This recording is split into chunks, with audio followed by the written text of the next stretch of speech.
우리 예수님께서 십자가에 달려 돌아가신 날이 성금요일이었고 그 다음 날이 토요일, 바로 안식일이었습니다. 안식일이 되면 여전히 유대인들은 모든 활동을 멈추고 안식에 동참합니다. 길거리의 대중교통 그리고 마트 다 문을 닫고 안식에 참여합니다. 이 엄격한 안식일 율법을 따라서 예수님을 잃어버린 제자들은 움직이지도 못하고 집에서 그저 안식일을 보내야만 했습니다. 그리고 이 토요일 다음 날인 안식 후 첫날이 우리 개신교가 예배를 드리고 있는 일요일입니다. 이스라엘에서는 바로 모든 활동이 시작되는 월요일 같은 날이 바로 일요일이지요.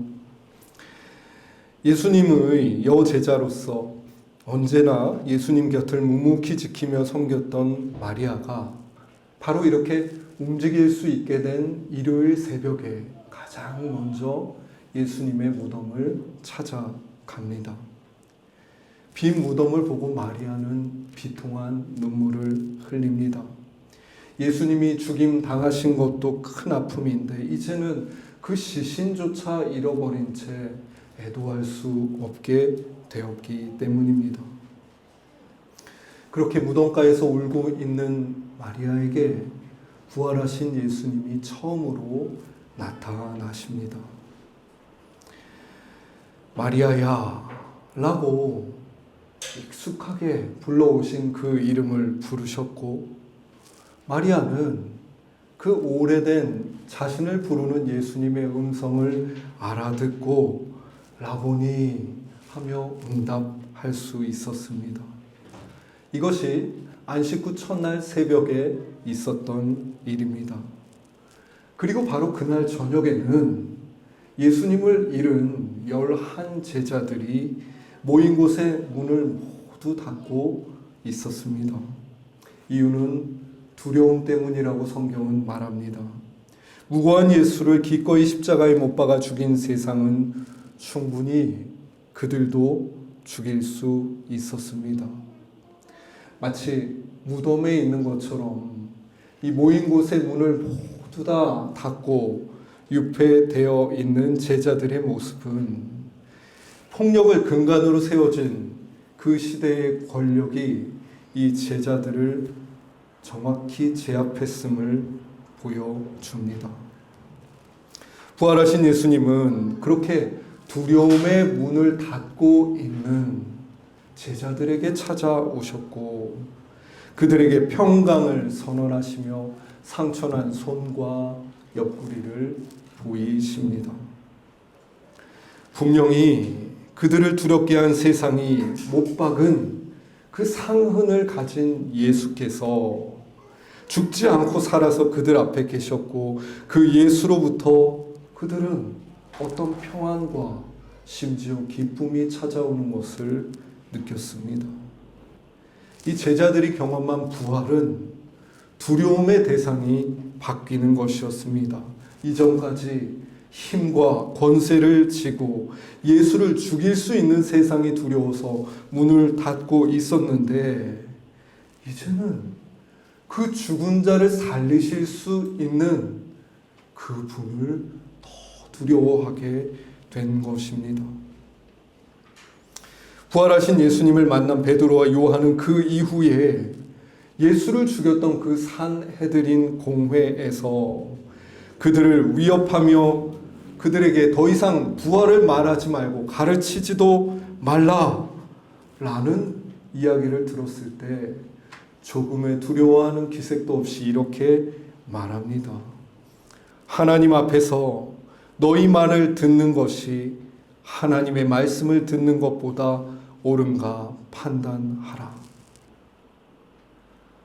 그 당당한 모습에는 그들의 두려움의 대상이 바뀌었고 하나님을 두려워하는 그들을 이제 더 이상 세상이 가둘 수 없다는 사실을 보여주었습니다. 그리고 꽃 같은 안식 후 첫날에 그들이 머물던 예루살렘을 떠나서 엠마오로 가던 두 제자가 있었습니다. 그들은 얼굴에 슬픈 빛을 갖고 길을 가고 있었는데 예수님을 십자가에 못 박은 대제사장 그리고 그 관리들이 지배하는 세상에 대해 희망이 없음과 또 예수님께 기대했던 그 구원이 좌절되는 것을 경험하며 가지게 된 슬픔이었습니다. 역시 슬픔 속에 정처 없는 길을 가는 그들을 예수님은 찾아오셔서 당신의 부활을 나타내십니다. 예수님은 먼저 그들의 슬픈 마음을 한참 듣는 일로 시작하셔서 이후 모세와 선지자의 글, 그들이 어렸을 때부터 익히 익혀왔던 그 구약 성경 안에 있는 메시아에 대한 본문들을 하나하나 찾아 보이시며 자세히 설명해 주십니다.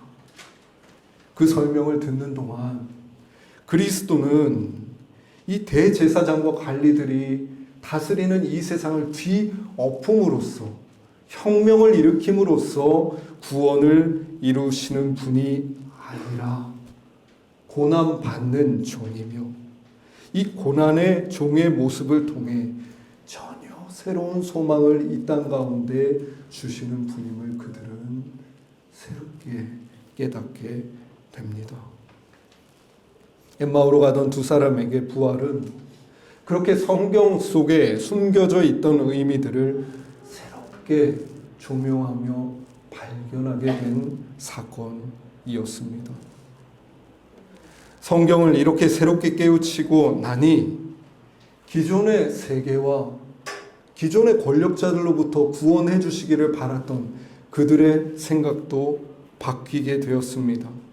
그들은 이 땅에서의 고난을 영광에 이르는 과정으로 이해하며 이 세상에서 믿음의 삶을 다시금 가꾸어 가기 시작합니다. 이처럼 부활은 마리아와 11 제자와 엠마오로 가던 그 두 제자에게 모두 다 다른 의미로 다른 모습으로 체험되었습니다.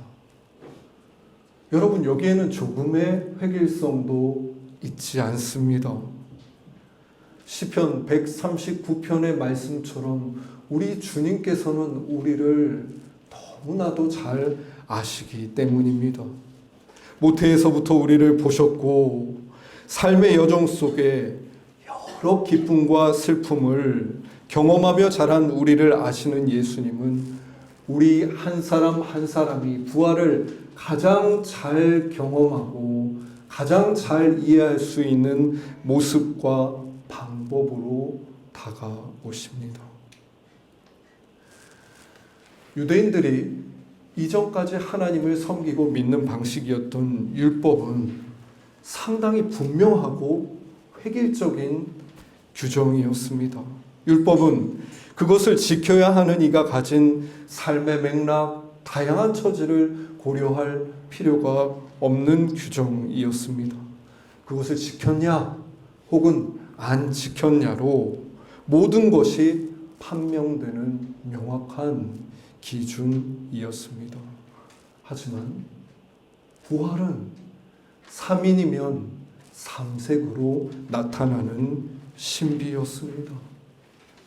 울고 있는 마리아에게는 그녀의 이름을 그 오래 불러온 목소리로 부르심으로써 제자들에게는 두려워서 떨고 문을 닫고 있는 그 가운데 가셔서 그 두려움의 대상을 바꾸심으로써 엠마오로 가던 두 사람에게는 성경을 새롭게 깨우치심으로써 부활은 나타납니다. 그러니까 부활은 율법과 같이 그저 하나의 모습 또는 하나의 규정으로 정의되거나 나타나지 않는 하나님의 신비인 것입니다. 부활은 오직 마리아와 제자들과 엠마오로 가는 그 두 사람들을 통해서 점차 모습을 드러낼 뿐입니다. 여기서 지난주에 다 살펴보지 못했지만 안식 후 첫날에 주목해야 될 풍경이 하나 더 있습니다. 엠마오로 가던 그 두 제자가 길을 돌이켜 다시 예루살렘으로 왔다는 사실입니다. 누가복음 24장 33절부터 35절 말씀입니다. 곧 그때로 일어나 예루살렘에 돌아가 보니 11 제자 및 그들과 함께한 자들이 모여 있어 말하기를 주께서 과연 살아나시고 시몬에게 보이셨다 하는지라. 두 사람도 길에서 된 일과 예수께서 떡을 떼심으로 자기들에게 알려주신 것을 말하더라. 33절을 보면 11 제자뿐만 아니라 당시 예수님을 따르던 제자들이 그 집에 다 모여 있었다는 사실을 알 수 있습니다. 여기에는 당연히 부활의 첫 목격자인 여제자들 중 한 명인 마리아도 있었을 것이며 바로 그 제자들의 모임에 엠마오로 가던 두 제자가 다시 합류한 것입니다. 부활을 경험한 이들이 한데 모여 있으니 이들의 모임은 똑같은 장소에 문을 닫은 채 모여 있지만 이전의 모습과 전혀 다른 성격이 될 수밖에 없습니다. 그들이 만난 부활의 주님은 저마다 달랐지만 분명 한 분이셨습니다. 그들은 부활이라는 이 알 수 없는 신비를 퍼즐을 맞추듯이 하나 둘 맞추어 갑니다. 부활하신 몸에 대해서 도마가 흥분해서 이야기하다가 엠마오로 가던 두 사람이 성경 이곳저곳의 이야기를 꺼내며 바로 예수님께서 이것이 부활에 대해 예고하신 본문이라고 뜨겁게 이야기합니다. 마리아가 예수님께서 하늘로 올라가실 거라고 하셨다는 이야기를 전하고 제자들은 예수님이 바로 이 공간에 오셔서 숨을 내쉬며 성령을 받으라 라는 말씀을 하셨다고도 합니다. 여러분, 마치 모자이크처럼 부활이라는 이 잘 보이지 않는 신비가 제자들의 경험과 이야기들을 통해서 완성되고 있는 것입니다. 우리는 부활이 나타나는 이 형식에 조금 더 주목을 해보려 합니다. 예수님은 부활은 무엇이다 라고 제자들에게 명확하게 강의해 주지 않으셨습니다. 예수님은 부활을 경험한 이들을 통해서 부활을 다채롭게 조금씩 드러내실 뿐이었습니다. 제자들은 저마다 가지게 된 이 개인적인 부활의 경험을 서로 나눔으로써 점차 부활이 무엇인지 이해하게 되었습니다. 이를 통해 알게 되는 사실이 있습니다. 부활이라는 진리는 정의되는 것이 아니라 드러나는 것인데 바로 너를 통해서 드러난다는 사실입니다. 우리가 부활이라는 진리가 우리 앞에 온전히 드러나는 그 모습을 보려면 반드시 복수의 너가 존재해야 한다는 말입니다. 이러한 진리의 형식 때문에 생겨난 것이 바로 교회입니다. 오늘 우리가 성서일과 본문으로 읽은 사도행전 2장 42절부터 47절에는 부활 이후에 생겨난 공동체인 초대교회의 모습이 나타나 있습니다.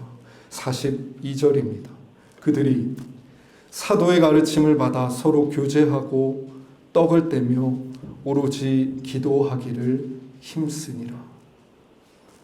초대교회는 부활 신앙을 토대로 모인 공동체입니다. 이들은 원래 부활하신 예수를 알아보지 못하고 그저 십자가에 못 박도록 방관했던 이들도 있었으며 하여 통회하며 삶을 돌이켜 다시금 모인 사람들이었습니다.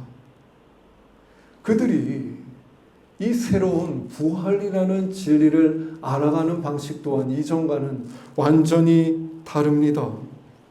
그들은 너라는 사도들의 가르침을 듣고 그들의 이야기를 통해서 드러나는 부활을 봅니다. 그들은 부활을 경험한 사람들의 이야기를 교제 가운데 전해 들으며 우리의 대화 가운데 드러나는 부활을 감각합니다. 그들은 기도 가운데 성령께서 그들에게 나타내시는 부활을 봅니다. 이처럼 초대교회는 너를 통해서 부활이라는 이 진리가 드러난다는 것을 믿고 있었고 하여 그 부활이라는 진리가 우리 공동체 가운데 드러나기를 바라는 믿음으로 가르치고 교제하고 떡을 떼며 기도하기에 힘썼던 공동체입니다. 교회가 모이는 것은 바로 진리가 이러한 형식으로 우리에게 그 얼굴을 드러내기 때문입니다. 코로나19가 시작됐을 때 교회들이 온라인 예배를 드리기도 하고 처음에 어찌해야 할 바를 몰라서 현장 예배를 드리기로 할 그때쯤에 신문 기사가 쏟아졌습니다. 언론들은 코로나라는 전염병의 상황이 지금 발생했음에도 불구하고 교회가 굳이 모이려고 애쓰는 이유는 바로 헌금 때문이라고 단언하며 말했습니다. 그 기사를 보며 자본주의 사회에서 조금도 모범이 되지 못했던 교회의 모습과 그것을 간파하며 알아보는 이 외부의 따끔한 시선이 무척 아프기도 했습니다만 그러나 그 기사들은 교회의 참된 본질을 다 나타내고 있지 못했습니다. 교회가 도대체 왜 2000년 전부터 이러한 형식으로 모여왔는지를 질문하지 않았기 때문입니다. 당연히 헌금을 모으기 위해서가 아니었습니다. 우리가 믿는 부활하신 그 주님의 얼굴이 우리가 믿는 부활하신 예수님이 바로 너를 통해서 드러나는 진리이었기 때문이었습니다. 성도의 교제는 그저 우리가 아는 것처럼 떠들썩한 회합의 자리가 아니라 우리의 대화 가운데 성령의 역사하신 가운데 너를 통해 진리가 나타나는 자리였습니다. 두세 사람이 모인 곳에 하나님이 함께 계시며 그곳에 당신을 드러내기에 교회가 모이고 또 모였었던 것입니다. 참으로 진리가 이처럼 너를 통해서 드러나는 것이라면 우리 믿음의 태도에도 중대한 변화를 요청합니다. 우리가 함께 예배드리고 있는 바로 내 곁에 있는 한 사람 한 사람을 그 사람의 다른 모습이 아니라 바로 진리가 나타나는 통로로 봐야 한다는 것입니다. 너의 예외는 없습니다. 교역자뿐만 아니라 모든 교우님들이 포함되고 어린이와 아이들도 포함되고 청년과 장년, 남자와 여자의 구분이 이 너라는 개념 안에 서지는 않습니다. 사람을 외모나 소유로 판단하는 여타의 이 세상 기준도 설 자리가 없습니다. 우리 예수님은 아주 작은 자 한 사람, 아주 연약한 한 사람을 통해서 우리에게 다가오시고 당신의 진리를 수도 없이 드러내시는 분이셨기 때문입니다.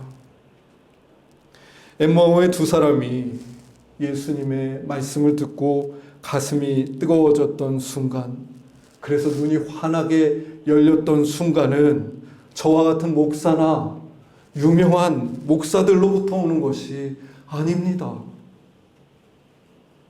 그것은 내 곁에 있는 너, 내 곁에 있는 가족, 내 곁에 있는 아이며 이웃 작은 자 한 사람을 통해 나에게 전해지는 진리의 뜨거움임을 잊지 말아야 합니다. 그리스도 안에 있는 우리는 누구나 서로에게 전해지는 진리의 통로요, 그리스도가 나타나시는 편지가 될 수 있는 것입니다.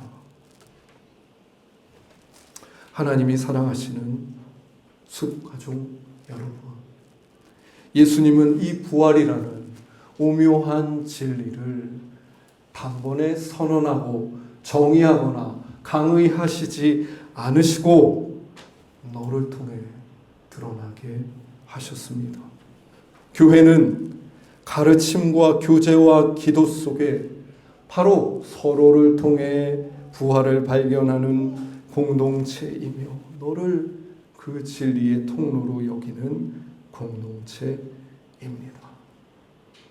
하여 우리는 더욱이 교회 안에서 서로를 마주할 때마다 우리가 사람을 바라보는 그 오래되고 편협한 눈길을 거두며 한 사람 한 사람을 낯선 눈길로 바라봐야 할 것입니다. 물론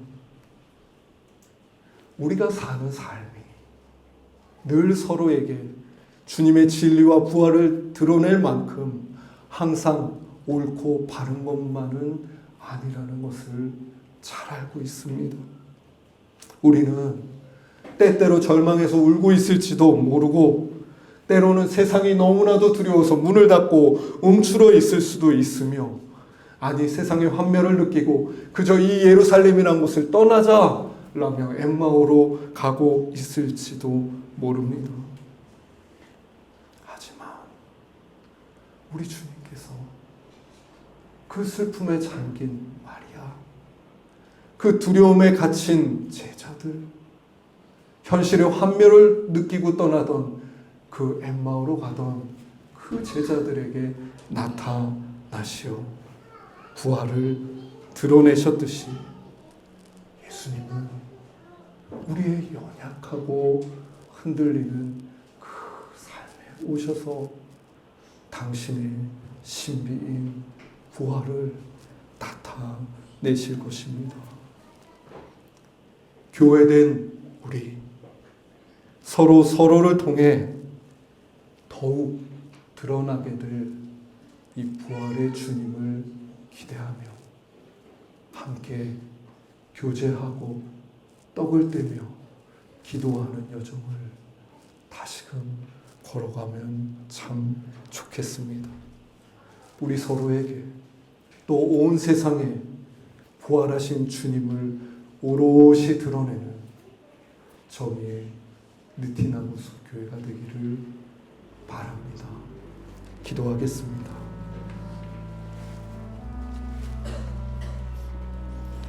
하나님, 마리아와 제자들, 또 예루살렘을 떠나 엠마오로 가던 그 두 사람을 통해서 점차 드러나는 부활의 신비를 보았습니다. 너를 통해 부활을 온전히 알게 된 사람들이 교회로 모여서 가르치고 교제하고 떡을 떼고 기도에 힘쓰는 모습도 보았습니다. 주님, 우리도 그 부활을 온전히 마주하고 싶습니다. 주님, 우리 삶에도 그 부활이 도착하게 해 주십시오. 교회된 한 사람 한 사람의 연약하고 흔들리는 그 삶에 찾아오셔서 부활하신 예수님, 당신의 얼굴을 드러내어 주시고 우리를 당신을 향한 믿음의 토대 위에 다시금 세워주십시오. 우리가 나누는 교제와 기도 속에 더욱 온전한 부활의 주님이 드러나시도록 주님, 우리의 모든 만남과 모임과 예배 가운데 함께 계셔 주옵소서. 예수님의 이름으로 기도드립니다. 아멘.